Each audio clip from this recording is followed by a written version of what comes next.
Hey y'all, spring's upon us. So it's been 2 days of 75 degrees and sun here. Now all my friends is calling me, hey, let's go on cruises, let's go here, let's go visit the islands. And I'm very glad that everybody's seasonal depression is gone because I'm like, hell, let's get after it. So anyways, this is kind of how I'd cured my seasonal depression early, but we'll get into the rifle later. What I want to talk to y'all about today is actually this. This is the Ramblin man from Resilient Suppressors out of Florida. It's a 46 cal can, modular, make it shorter if you'd like. Titanium and aluminum, very light. I sighted this in last week, and then I noticed there was no videos on this can, so I wanted to try to put something together, try to put some information all together for everybody to see. So I will be shooting two different rounds. This is chambered 44 mag and 44 special. So right here is my Magnum rounds. This is Federal hammer down premium ammo, 270 grain. That stuff feels like it's cooking pretty good. And then for the special rounds, I'll be shooting a 44 special. This is MagTech. I got this off of PSA's website, and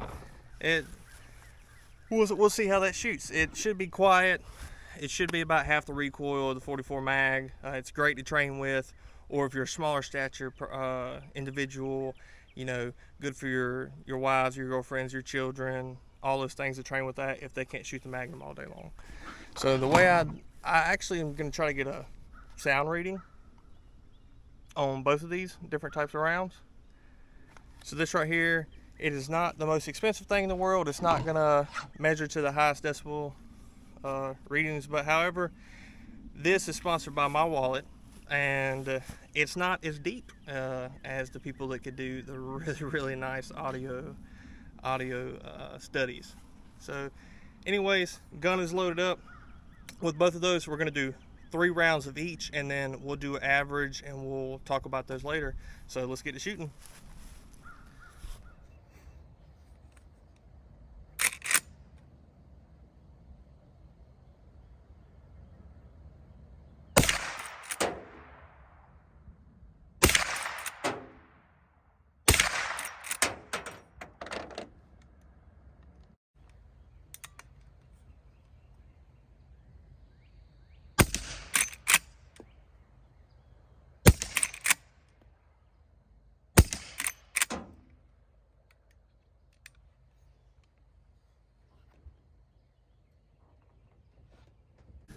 Alright, I'm going to try to wrap this up real quick. So we've lost a lot of light. I did a lot of shooting off camera. So this thing is super fun.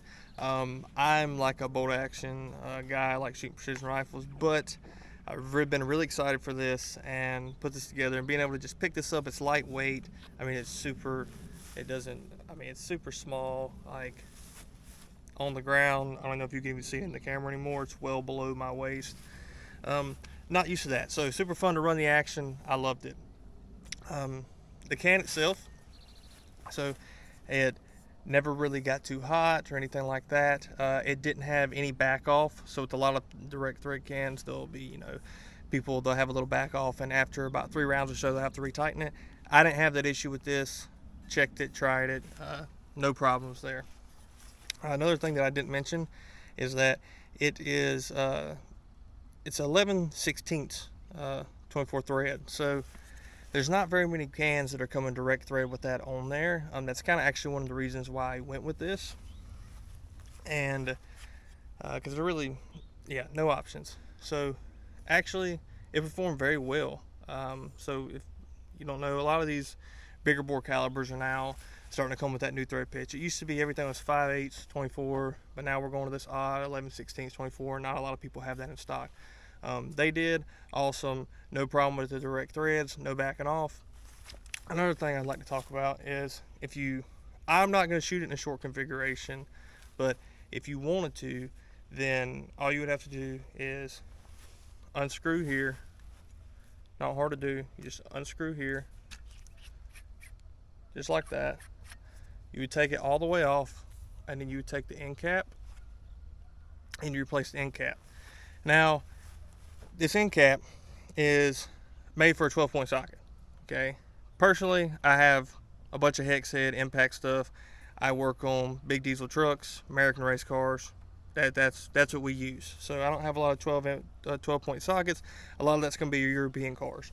So, pro tip, I do have some snap ring pliers, and a really cool thing here. I don't know if you can see this or not, but it has these little indentions all around, and I was able just to put the snap ring pliers in there and twist, and your end cap comes right off.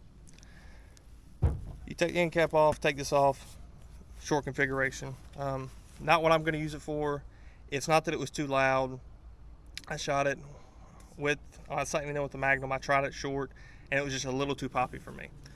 But if you're shooting it on something else, it really wouldn't be bad, especially if you're shooting it on that special. So looking at the results on those two bullets there. Hold on, I think my camera's going off. Okay, we got 9% left, so we're gonna wrap this up. So speaking of that special, so here's the 44 mag in comparison to the special.